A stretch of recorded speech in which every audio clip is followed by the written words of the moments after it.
Hello all. Today we are going to see about the third program in part A, software program. Okay, in microcontroller and embedded system laboratory. Code is 4th semester CS 18 CSL 48. Okay, so we'll discuss about the third program, that is write a program to find the factorial of a number. Okay, to find the factorial of a number, what we'll do first, we have to select the number for which we want to find the factorial. Okay, that number will be stored in one register, and in next step we go on decrementing that number, because we know to get the factorial we go on decrementing until 1. Okay, we cannot decrement until 0 because it will not be valid. So according to that, we go on decrementing the number. When it comes to 1, we have to stop there, right? If the number becomes equal to 1, then we will stop and will multiply all the numbers which have been decremented for the value given. If it becomes 0 means we will come out of that loop. So we'll see the program now. So to do that, first project, new microvision project, right?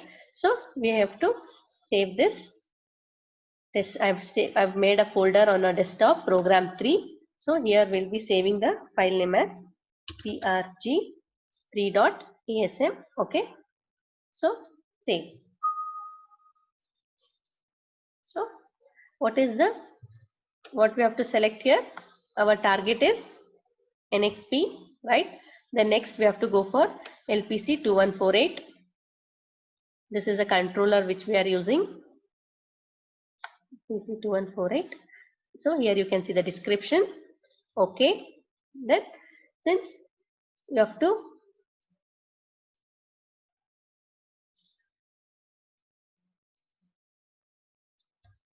here new, this is the program.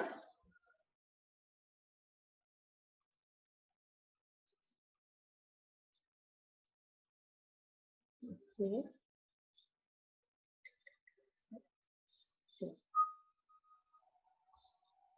So we have saved the program. So after this, what we have to do? We have to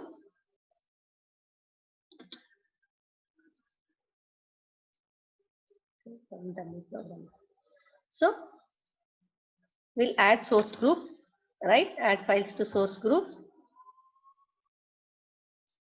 Program 3, or for file name is 3.asm, right? So we have to add source group, then close. So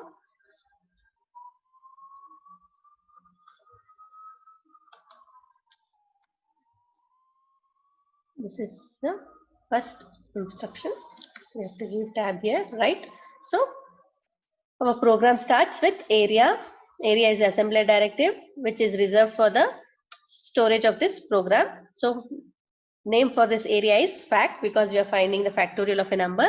It is of a type code and it is only of read-only type. Okay. Then entry shows that this is the execution, starting of the execution of the program.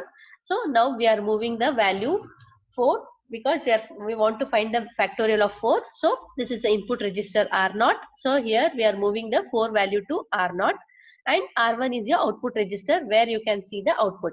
We are assigning R1 as 1 because we have to stop the decrement of the number when it comes to 1. Okay. Then if the number equals to 1, then we have to stop. Otherwise, if it is 0 means we'll come out of the loop, because we cannot multiply 0, because the whole number will become 0. So we cannot find the factorial. So we have to stop when we go on decrementing the number for which we want to find the factorial.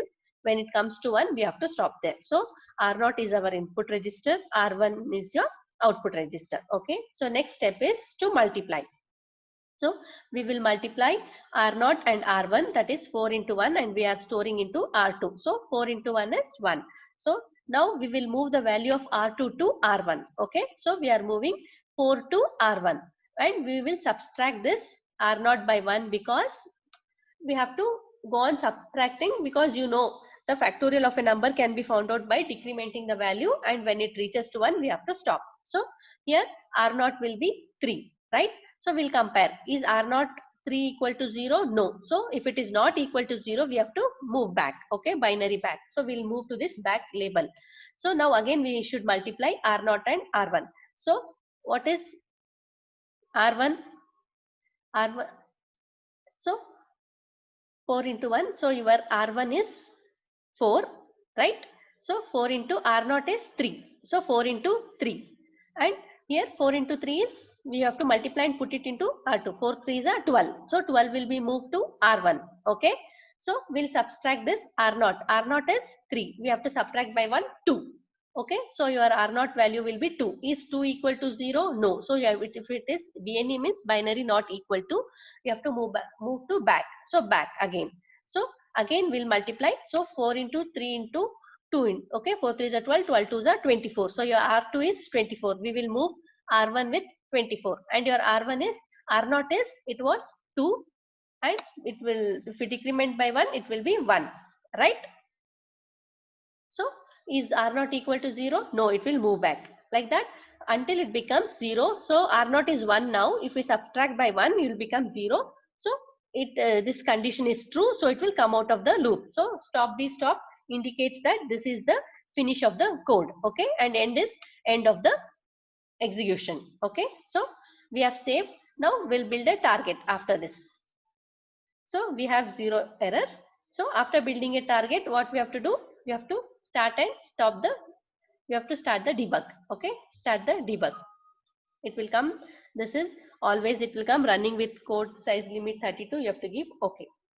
So as we know, this is the register window where we can see the output.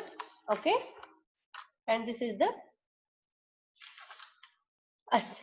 assembly window where we'll type the program. This is the register window. This is the assembly window where it is will be performed in the internal processor. Okay, and this is your program window, and this is our output window. Okay, so as I told, we can do step-by-step execution. So see, R0 is now 4. So the value of 4 is moved into the register R0, and that is our input register. So in next step, what it will do? R1 is 1 because we are moving that 1 value to R1. So next step, it is multiplying R0 and R1, and it is putting into R2, right? 4 into 1, 4. So your R2 is now 4. So like that, it goes on multiplying. It will decrement the register value, and it will provide the input register R1. See, for factorial 4, we get 24, right? 4 3 is 12, 12 2 is 24. So your register will always show the output in the hexadecimal value. So hexadecimal value for 24 is 18. You can find out. So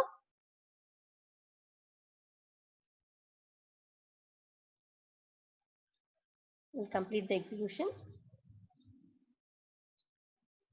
So once we complete the execution, see, you can see. So R1 is our output, right? As I told, R1 is the output register. So here we can see the value 18. So this is the hexadecimal value for factorial of 4. Factorial of 4 is, in decimal it is 24. It will convert into hexadecimal and it will display. So hexadecimal value of 24 is 18. Okay. So here we can see the output. So register R1 at last will move in the R1 will get the output register. So you can see R1, R2 is 18. So this is our output we got. And we can stop the debug. So this is the end of the program. Thank you.